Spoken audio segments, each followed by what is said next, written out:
essentially 8 major conditions of human existence that have or are emerging in man's history to date. And the psychological map is the picturization of what these 8 levels of human existence are, and a description of the characteristics of the human who typically lives within, let us say, the confines of one of these levels of existence. Now, the first one can be variously referred to. In my more technical language, I refer to it as the AN level, the A standing for the first set of conditions of human existence in which the human being lives, and the N, the letters of the last half of the alphabet, standing for the neurological system that is activated to deal with the particular problems of existence that the individual is currently confronted with. Or I call it the autistic state, meaning that the person who lives at this level lives in a need-satisfying, wish fulfillment manner, that the person is aware only of the presence and absence of tension, and with time learns the character of the particular tension that is present, and lives a life wishing for the cessation of that tension. And since this first level of human existence deals with the tensions which arise from the imperative periodic physiological needs of man, then the tensions which he experiences are the tensions of hunger and thirst and sex and things of that nature. And he lives the life of wishing for that sustenance which will bring about a cessation of that particular tension. Another way that I speak of it is that it is the automatic state of existence, meaning that the person is equipped by nature to automatically sense and perceive the tensions that he possesses, and to automatically search out within the world for those sustenances that will alleviate the conditions of existence that bring about deprivation of those particular tensions. The person lives an automatic manner. The tension arises, he just automatically reacts in the direction of doing that which he or she has learned through experience is the way to go about satisfying that particular tension. He doesn't think, has no concept of time, no concept of space. He lives in a world where he or she is not perceiving self to be different from any other animal.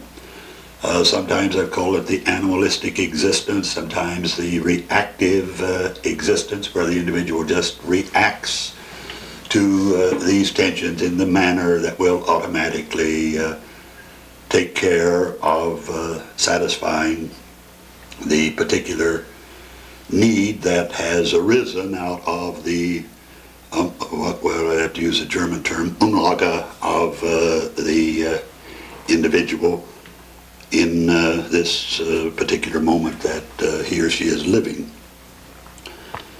This in this state of being, the person does not have any awareness of his or herself as being different from any other person, as being different from any other animal, as being different from a log or a tree or a rock or anything else. It's just a condition in which the individual is one with the world. It's a state which is found very rarely in the current world. The research that came out in the mid-1960s corroborated that this state of existence does actually live on the surface of the globe at this particular time, and one finds them in the natural state, in the healthy state, and in the mature state in the Tasadai of the island of Mindanao in the Philippine archipelago. And they are people who have survived because the particular conditions of existence in which they happen to live, way back in a verdant rain forest, far and away from any other human being. In its verdancy, the forest provides a continuous supply of food and of water, and there are natural limestone caves there, so it naturally provides shelter from any inclement weather. So these people who are centralized at and have been living forever at the, as far as we know, at the first level of existence, have not gone on because they live in those verdant conditions. You see, there's no reason for them to go on. They're not like other people who operate at lower levels of human existence, who live, for example, in the Kalahari Desert, where it is necessary to search continuously for food.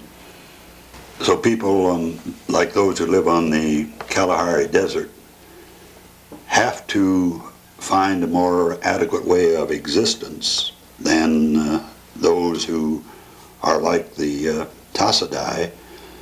So they at least begin movement out of the first level to the second level of existence.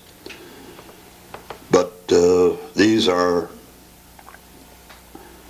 only some examples of people who live at or close to the first level of existence.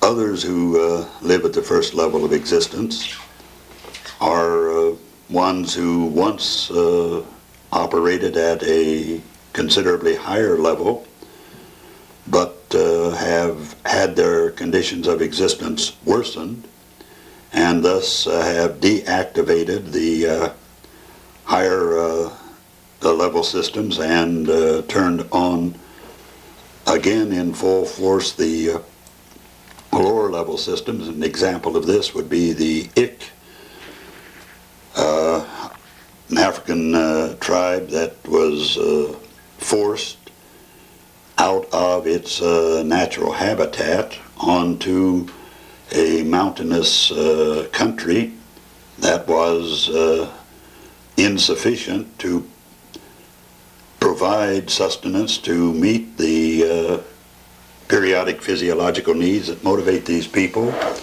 to solve their problems of existence, and they have regressed probably to about as next to the lowest level of human living that we have today. Now, if in the course of human living, the person who is living at the first level happens to live in a manner that begins to disturb the automatic conditions for existence in which he or she lives, and is able to get in some other part of the world where it is possible to develop higher level ways of behaving.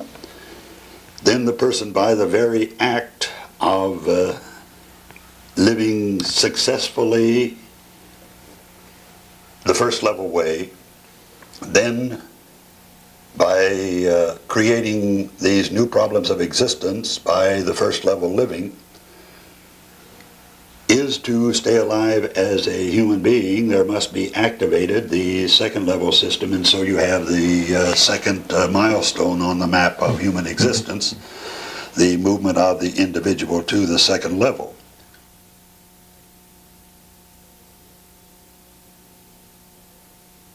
This is variously called the BO state, the tribalistic state, the animistic state, second level, second subsistence level of living, where we use different terminology for different purposes. And this person, unlike the person at the first level who lives a very automatic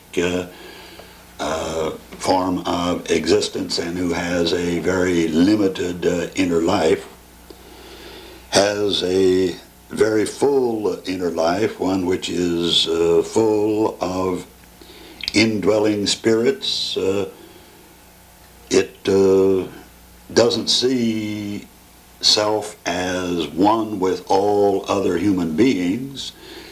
It sees self as something that is animate, and all other things that are alive are also animate.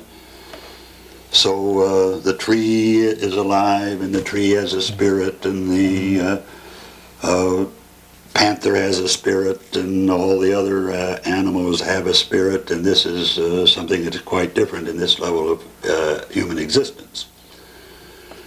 Now, this person, having now experienced, you see, in his or her existence, both the good and the bad of life, the good which enabled him or her to solve the problems of the first level of existence, and the bad having produced the problems of the second level, which he was not ready to cope with, develops beliefs that things are either benignant or malignant, that they're for you or against you, and becomes very highly superstitious, believes that superstition is inherent in the nature of things, that all things are superstitious, and that all the world being filled with good and bad spirits must be appealed to or avoided in order to stay alive. So it develops, rather these people develop a way of living motivated on safety and security needs. They develop a way of living which is based upon supplication to the good spirits and forgiveness from the bad spirits. It's just one great big magical superstitious world in which they live. Now, they're quite different from the people at the second level, from the people at the first level, in fact that they do have the beginning of what one might call religious beliefs. And they also have the beginning of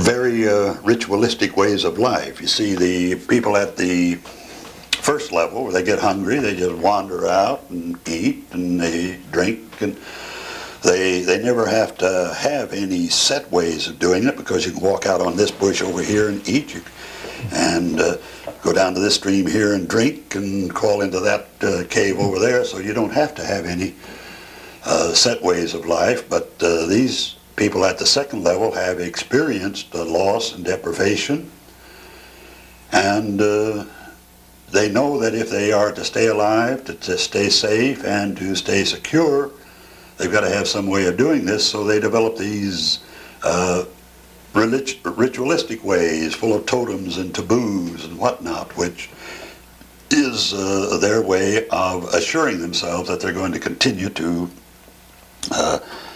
have that which is necessary to take care of their basic needs. Now, these people, if you're talking in a learning way, they live by what we call Pavlovian reflexes. They just simple, straightforward association between this and that causes them to learn what is going on.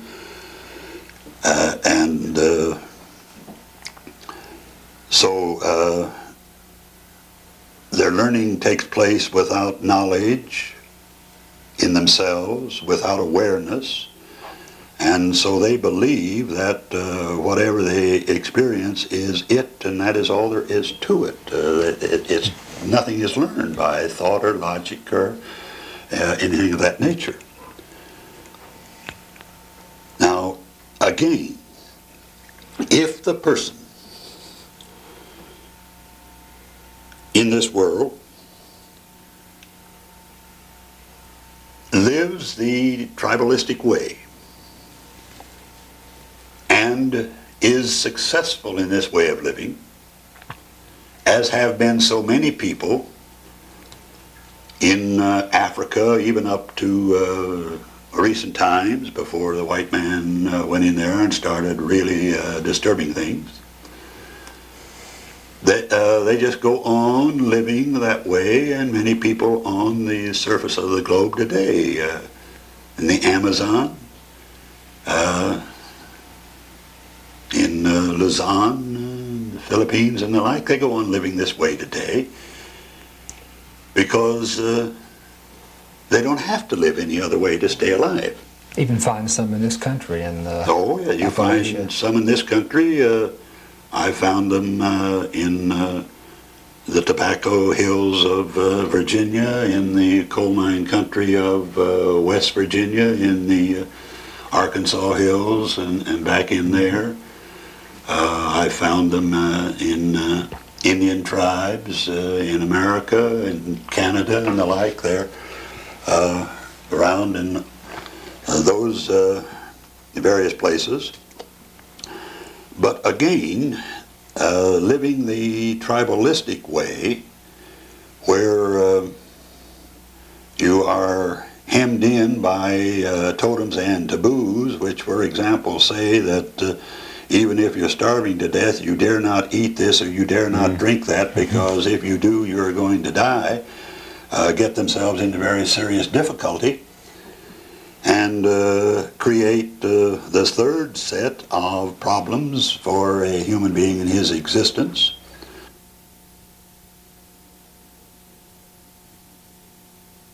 I have no explanation of why the human being is structured as he or she is, but the data says that at the third level, whatever tissue it is in the brain of a person, which enables them to be aware of the existence of self, is activated.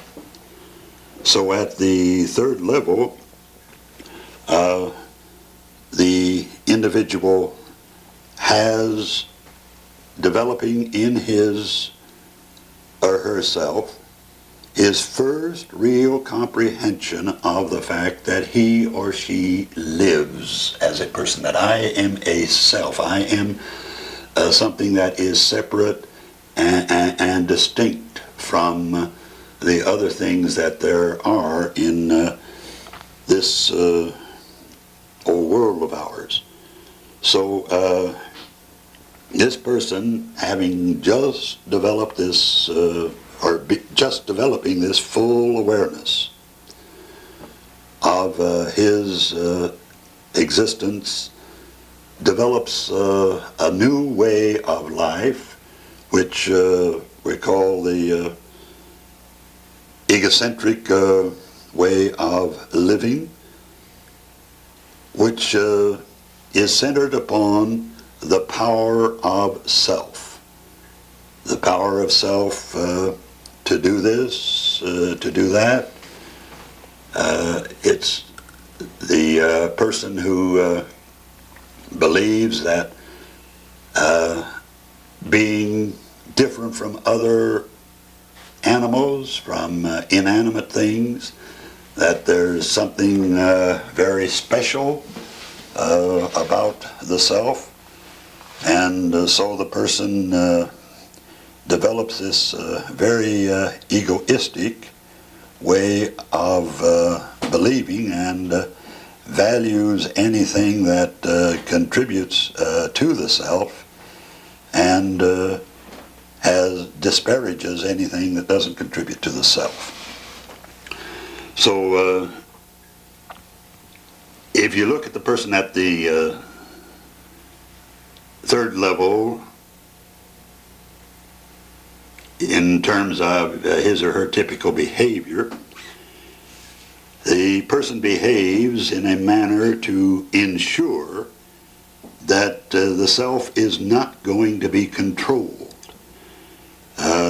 in terms of struggling to gain freedom from others, to gain one's own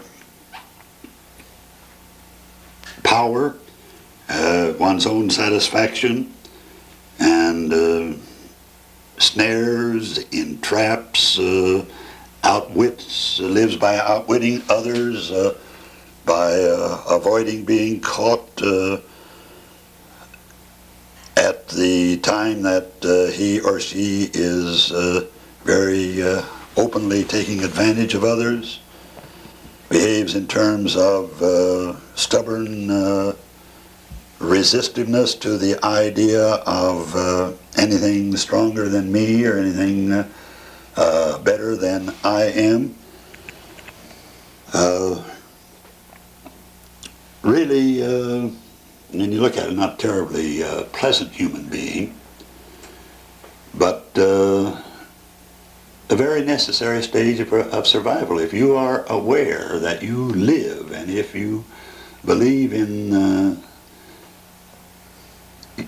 your own separate existence, and that the world is out to get you, then the only logical way for you to behave is in a manner that ensnares others and traps others and does that sort of thing.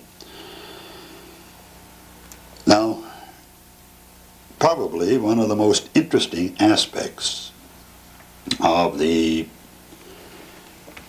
human existence at the third level, which stands out, is that there is no guilt in behavior at the third level. Whatever guilt is as a feeling in the human being, it has not yet been activated.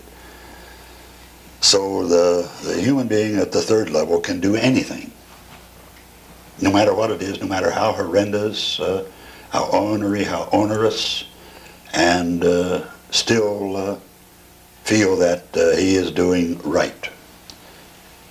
And since he's in a world where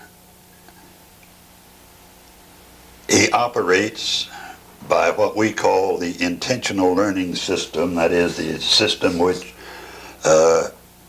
learns by reaching out to do something, intending to do something, and then the reward or punishment that the person gets from doing that. This person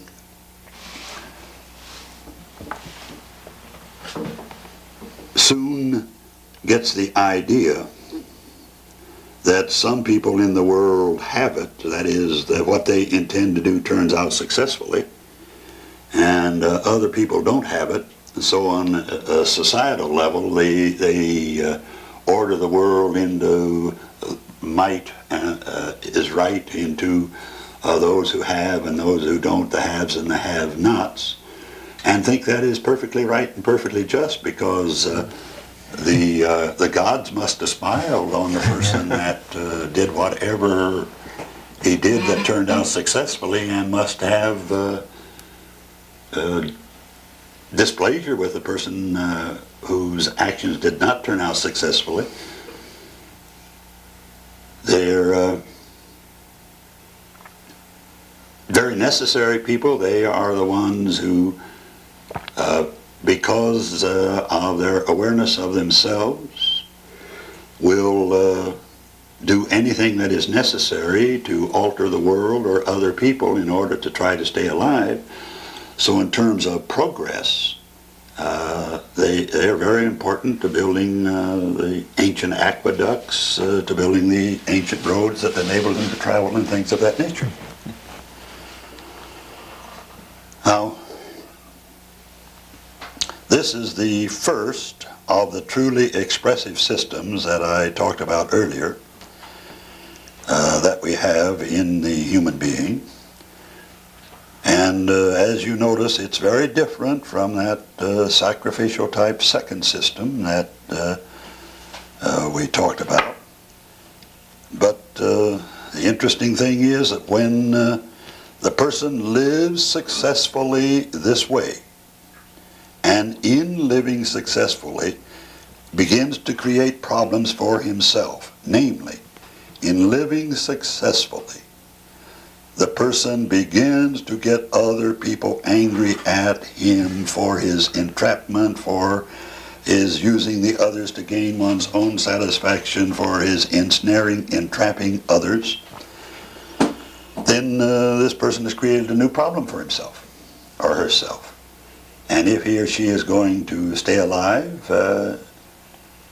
he or she has got to begin to shut down a little bit on this egocentric behavior that is shown, and begin to think a little bit about other human beings. Well, as the theory goes, we are equipped by nature to deal with this problem, because as the person begins to realize that his own third level behavior, his or her own egocentric behavior, is beginning to produce difficulty, it produces whatever the chemicals are in the brain that activate tremendous productions of adrenaline in the system.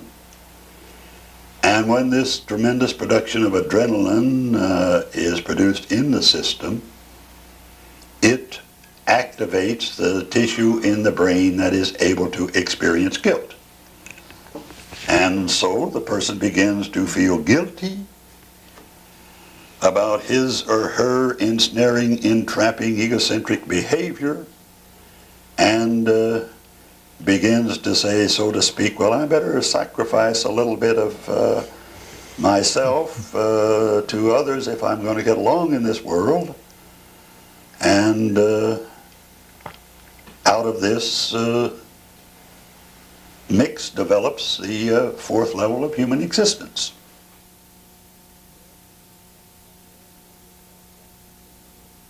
We also heard you talk about the awareness of death that occurs at the third level as one of the triggers into fourth level thinking. That in some sense third level is not that keenly aware of the presence of death. That is correct. The third level actually believes that in some manner or another life can go on forever, but whatever is awareness of death begins to emerge at the entering stage of the fourth level, and it's associated with the guilt and plays a very definite role in structuring what we've come to call the absolutistic, or sometimes saintly, or various names for it, value system of the human being. It's a value system that is incredibly different from the one which preceded it. It's almost a polar opposite. The person at this level believes that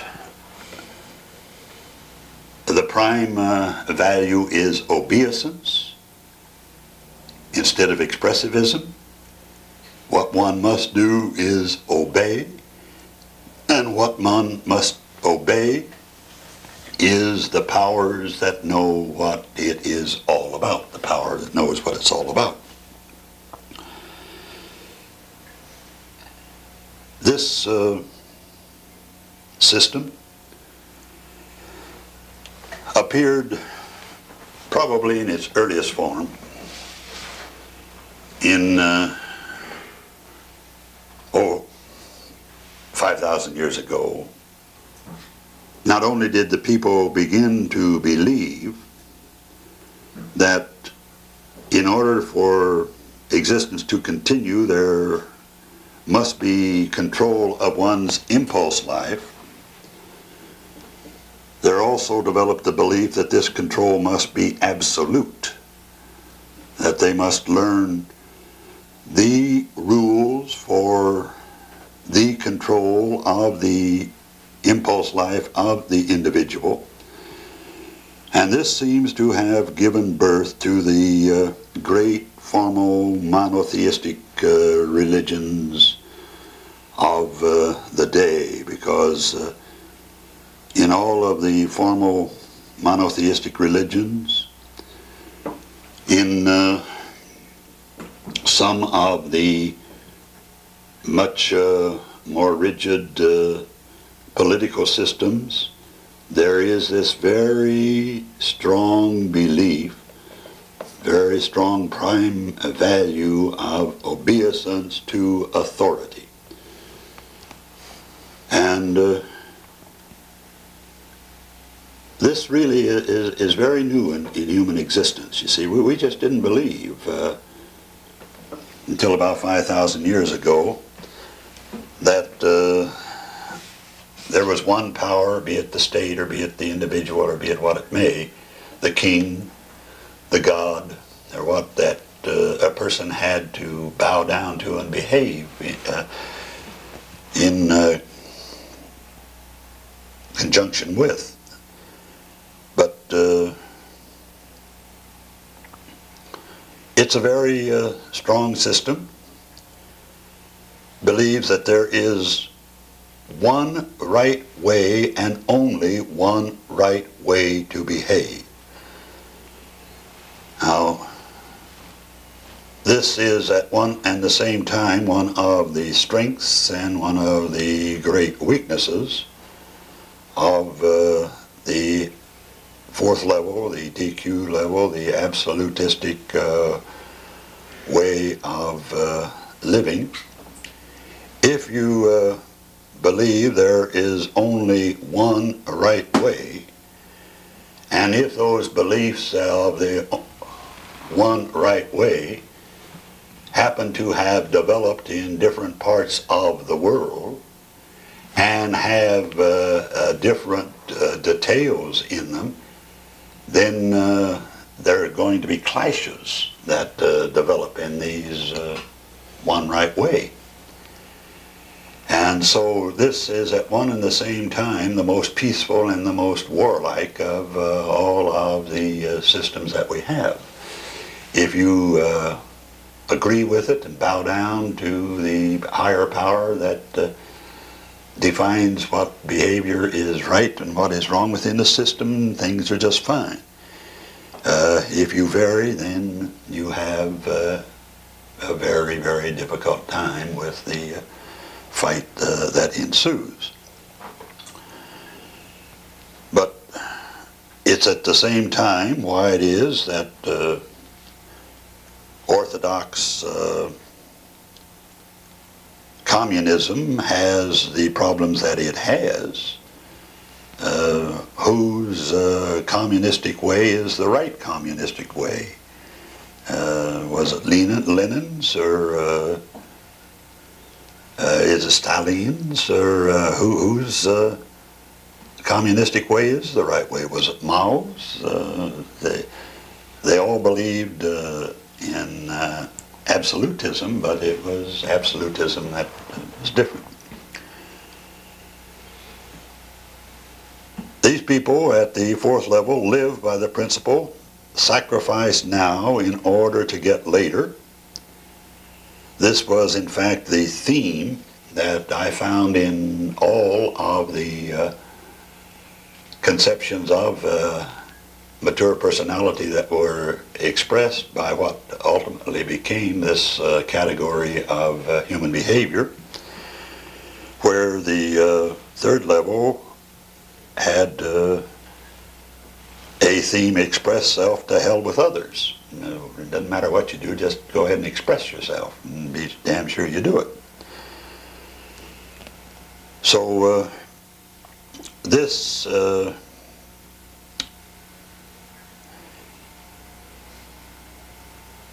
rather, these last two systems are probably the first two that most people would recognize in existence.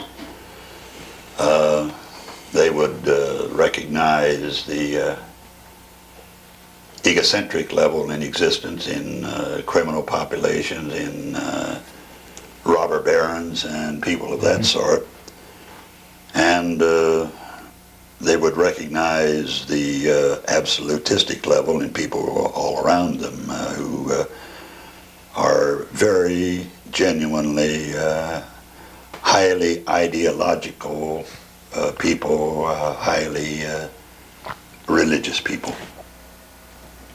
When living by order, as in medieval days, seemed for a period of time to solve the problem of existence.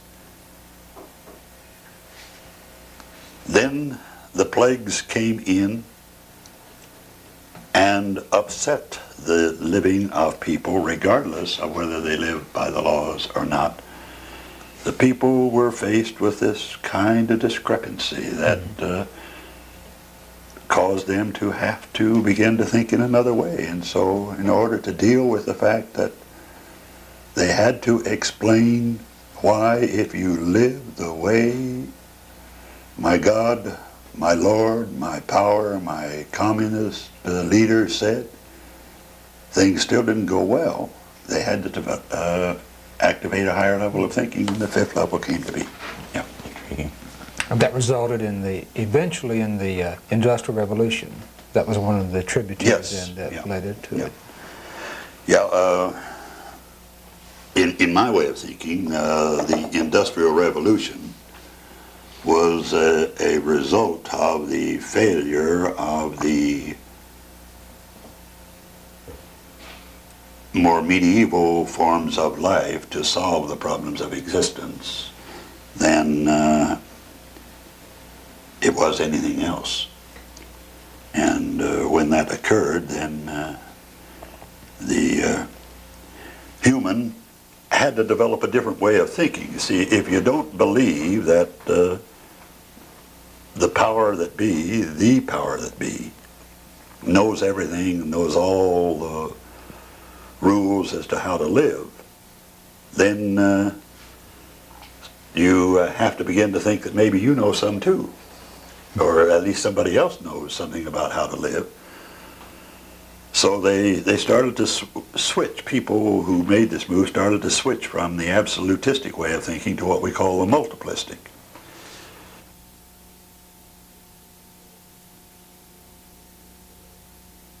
Now Now, the multiplistic way of thinking is very similar in some respects to the absolutistic, where the person thinks there is one right way to think and only one right way, and if you don't think that way, you're going to get in serious trouble.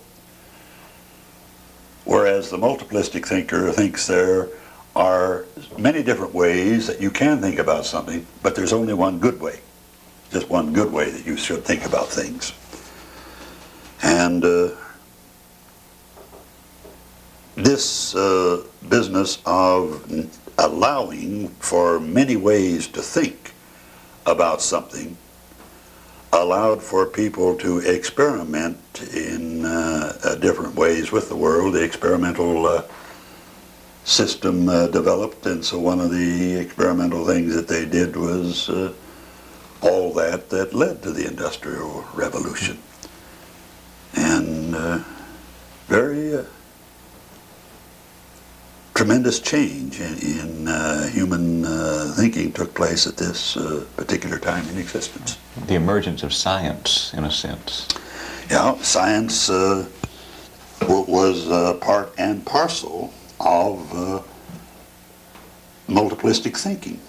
You couldn't possibly have any real science as we know it in absolutistic thinking, because science by its very nature is doubting, and you've got to have the allowance for many ways of thinking, and for these many ways of thinking to be tested out for there to be any kind of science.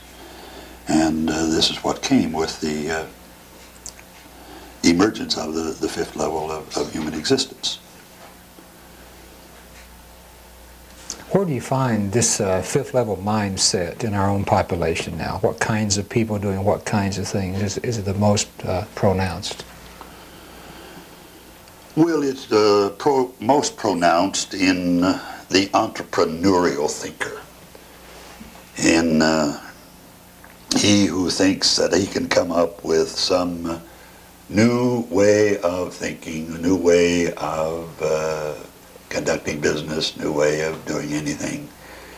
And if this works, then he's got a right to it. So it's the entrepreneurial, the marketplace way of thinking that is so typical.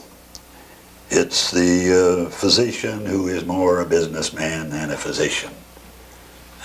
He's more interested in the price of his stocks of the day or the real estate deal that he can make, that sort of thing. Then he is the medicine.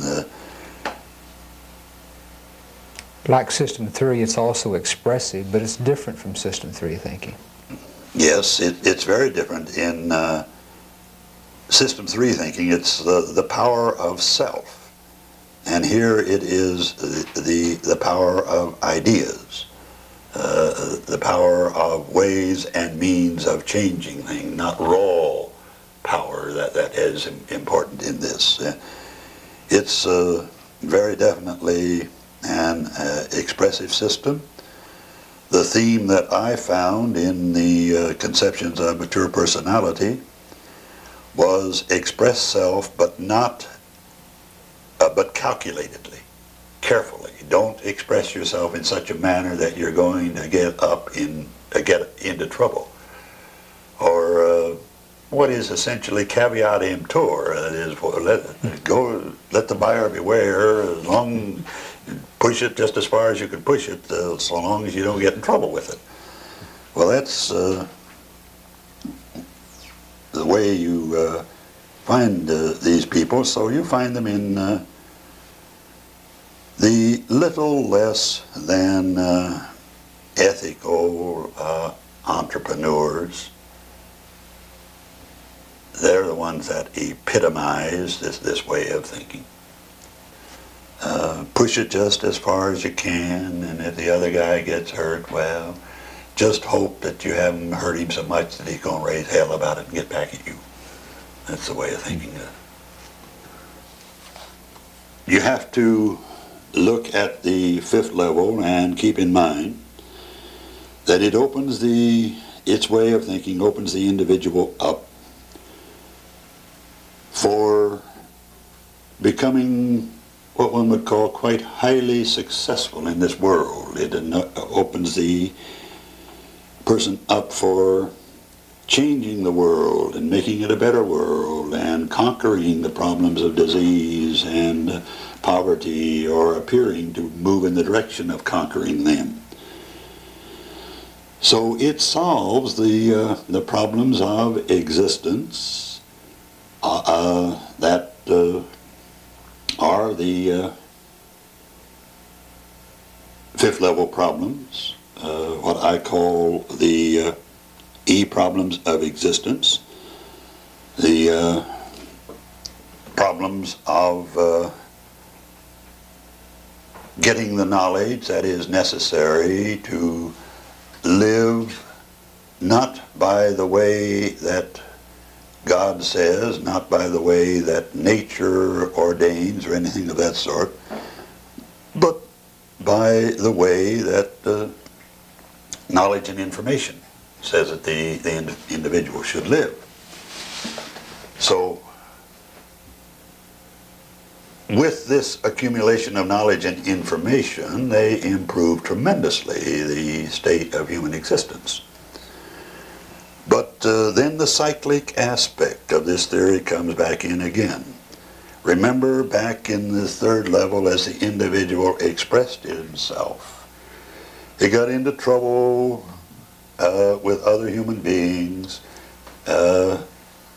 and had to begin to try to solve that problem of coming into difficulty with other human beings. Well, just as the individual at the third level got into the trouble and had to change, so the person who's at the fifth level who gets into trouble with being too successful has to begin to try to solve the problem of explaining, well, why have I got everything in the world, nobody else got anything? Or how am I going to get along in this world when other people are getting more and more angry at me because I've got more than they have, and I've actually got more than I can use, and I'm getting pretty wasteful with it. So it creates a whole set of what we call E-problems, the problems that come with being successful in this world. Well, if you have the problem of explaining to others why you are successful, mollifying others for being successful, then in order to do this, you're going to have to think some way other than the way the person thought in the fourth level. And this trips the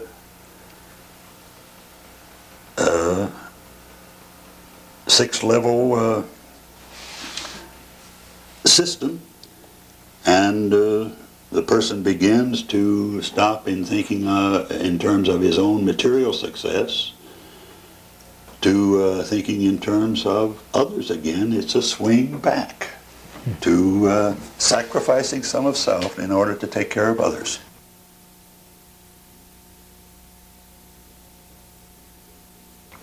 As it begins to develop, the person begins to think at the sixth level in terms of being different from others, as living in different situations, and in terms of not the one way to behave and the only way to behave, not in terms of the best way to behave, but in terms of the best way to behave in what particular situation. He's found, and she has found, that some people survive living one way and some people survive living another way. So it gives birth to what we call relativistic thinking, that is, thinking in terms of behaving as the situation calls for, and in terms of behaving as the self dictates. And he thinks in terms of going beyond trying to conquer others or trying to get along with the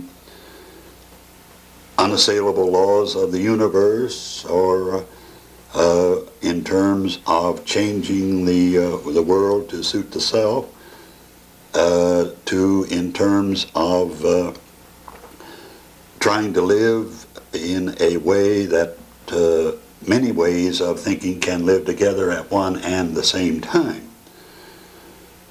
As this wave comes to its nodal point, a person begins to think in terms of defining what has to be rather than what should be, or what can be, and in terms of feeling with others instead of trying to think only in terms of what the self thinks, or in terms of what God thinks, or in terms of what the data says. So it's a much broader way of thinking about the world. But underneath it all, you have to keep in mind that the person who is operating at the sixth level begins to believe that there is a way that he or she can learn to behave, that can get along with all other people, and can show appreciation for the thoughts and feelings of others.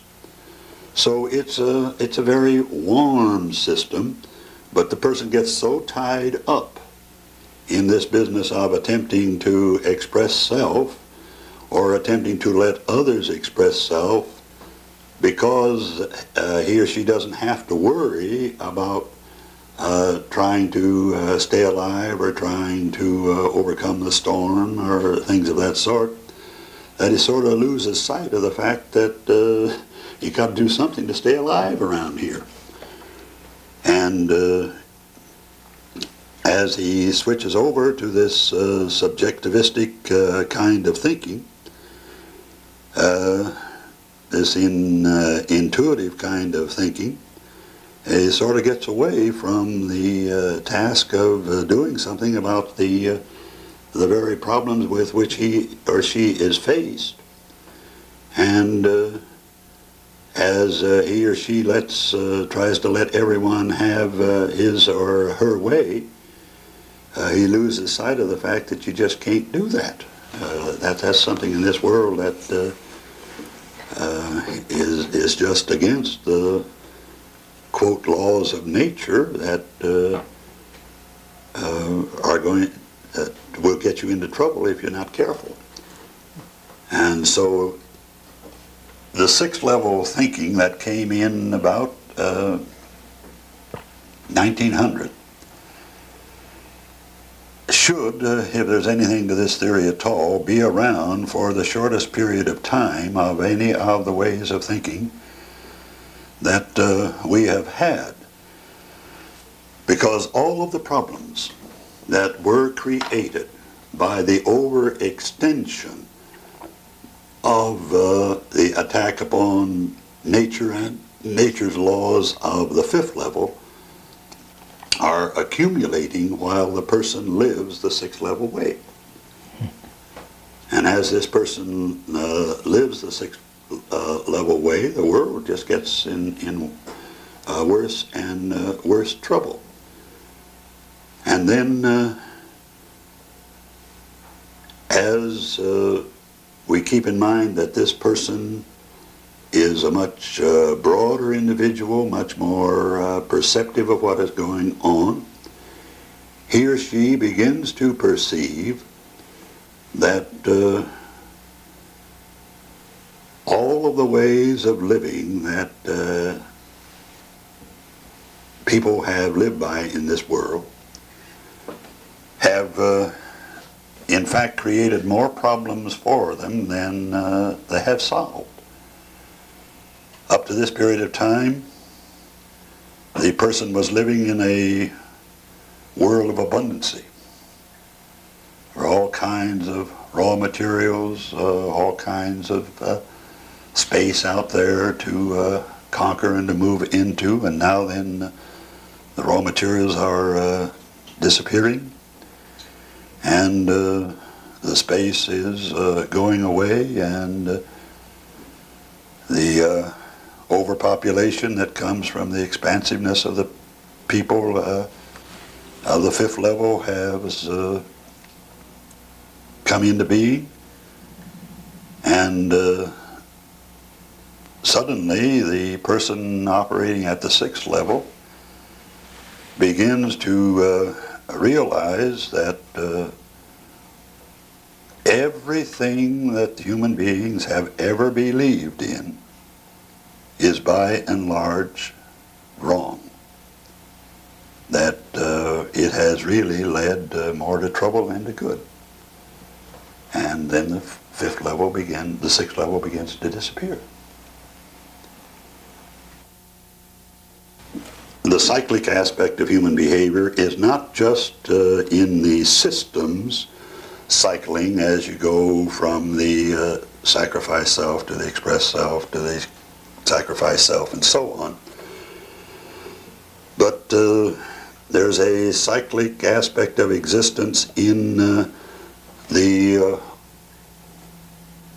overall systems. There are 6 basic systems of human behavior, and when they're lived through, then if the human being is going to continue to exist, the human has to begin to think all over again in some new and different manner, and that gives birth to the 7th level. And to the most tremendous change in human behavior that that has taken place to this period of time. Now, we have a lot of 7th level thinking around today, but I don't know of any society that is ordered in accordance with 7th level thinking. It hasn't gotten that far. So we really don't know whether or not we are going to get beyond the problems that have been created by the first 6 levels of thinking into the what I call the being levels of thinking. That is the second set of 6 ways of behaving that can develop over time if man continues to exist on this earth. What are the characteristics of this 7th level mindset? When people are thinking in this system, what do they value? What's important to them and what's not important to them? Well, let me begin by using one of my favorite terms and see if you can get a feel for what I mean by it.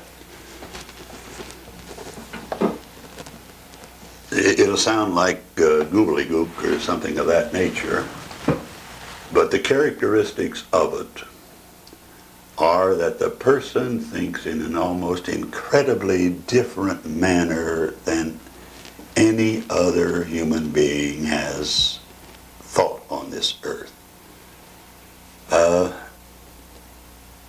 The phrase that I used to, a single phrase that I use to describe it is that the person is one who has ambition but is not ambitious. And you wonder, what's this yokel talking about here? One that has ambition but is not ambitious. Well, what I mean is that there are 2 things that are gone in human behavior when the 7th level comes to be. 2 things that were present in the 2nd, the 3rd, the 4th, the 5th, and the 6th level. One of them is compulsiveness. The person is just without compulsion. He does not feel that something has to be done. I heard Merv Griffin quizzing somebody the other day about what goals do you have? And really don't have any goals, unless just basically staying alive as a human being and not contributing to the mess that human beings are in is a goal. Nothing I necessarily feel I want to accomplish, or there isn't anything that I feel I must accomplish. And Merv looked at him and said, "But you've accomplished so much." Well, he says, "Yeah, that's true. I've accomplished a lot, but I don't have to. It doesn't matter to me whether I accomplish any more tomorrow or not." Well, I speak of it this way. It's you think of it in terms of male-female relations. A person who thinks in the 7th level way is not compulsively driven to find sexual satisfaction. The person at the who thinks in the 7th level way can have a rollicking ball in bed if the opportunity is there. But if the opportunity never comes again, so what? It doesn't matter. It doesn't matter. Compulsiveness is gone. The other thing that is gone in the 7th level, and it's again something that people who are not operating there find very difficult to comprehend, is that fear is gone. There is no fear. Aren't you afraid that people won't like you? No. Don't you want to be liked by people? Yes. Well, don't you have to be liked by people? No. I don't give a damn whether they like me or whether they don't, is what the 7th level person would say. But if they like me, fine. But I'm not afraid of being liked by them. It's not going to make any difference whether I'm liked by them or not liked by them. This was one of the outstanding things in all the research that I did, was to find that these people truly and honestly behave without fear. Now, that doesn't mean that they don't behave with caution in a dangerous situation. They do. But there is no fear. Now, see, I had to explain a very interesting thing out of my research. When I put people who think the various ways that we've talked about, from the 3rd way, the 4th way, the 5th way, and the 6th way, in a situation where they had the opportunity to solve problems that had multiple answers, I found a very interesting thing, that the people who think in this which I call the 7th or systemic way of thinking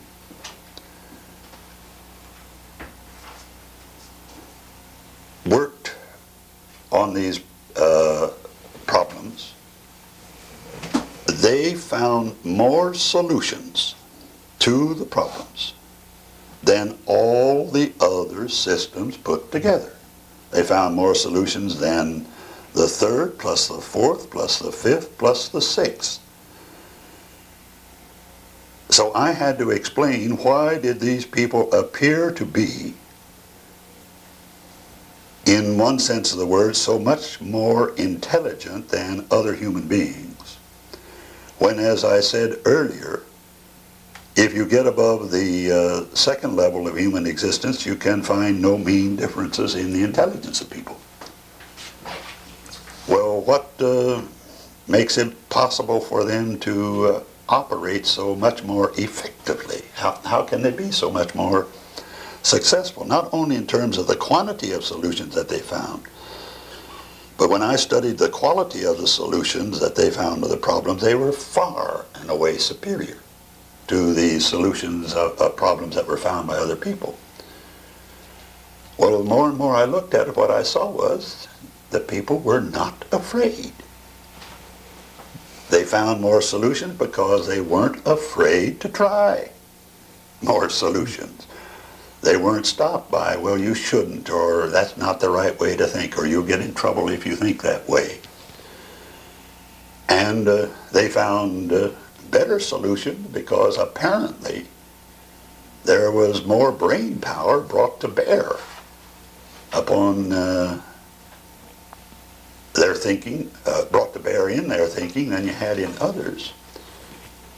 And since, as you know and I know, the brain hasn't changed structurally over the long period of man's history, I had to explain where that brain power came from, and it seemed to me that it came from this dissolution of fear. So those are the two prime characteristics. Lack of compulsiveness, absence of fear.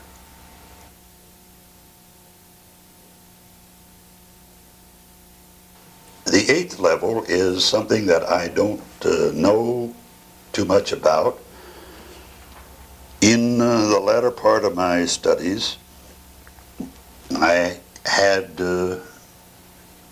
appear some people whose thinking about what was mature human behavior was different from any that I had previously experienced.